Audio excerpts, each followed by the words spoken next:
Hello everyone, আশা করি সবাই খুব ভালো আছে, সুস্থ আছেন। আমিও খুব ভালো আছি। এটা ছিল বিপদারিণী পুজোর আগের দিন। যেহেতু পুজো আমি করি, উপোস আমি করি, তাই নিজের হাতে সব কিছু কিনতে খুব ভালোবাসি। তাই ওখান থেকে ফলমূল সব কিছু মিষ্টি ফিষ্টি কিনে, পান পাতা সুপারি সব কিছু কিনে চলে এসেছিলাম বাড়িতে। বড় ব্লগটা আমার চ্যানেলে দেওয়া আছে, তোমরা গিয়ে দেখে আসতে পারো। পরের দিন সকাল সকাল ঘুম থেকে উঠে ফ্রেশ হয়ে সঙ্গে সঙ্গে চলে গেছিলাম ডোরগুলো রেডি করার জন্য। যেহেতু একা হাতে সব কিছু করি, তাই টুকটুক করে সব কিছু রেডি করছিলাম। ডোর রেডি করার পরে ডালা সাজালাম।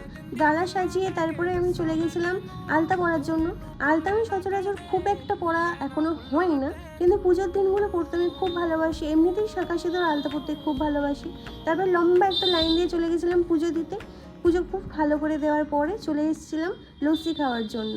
যেহেতু অনেকক্ষণ উপোস করেছিলাম, তাই লস্যিটা একটু খেতে ইচ্ছে করছিল। তারপরে বাড়ি চলে এসে সন্ধ্যাবেলা করেছিলাম লুচি, পরোটা, তরকারি, সিমুই। তোমরা কে কী করলে আমাকে কিন্তু অবশ্যই কমেন্টে জানিও। চলো টাটা।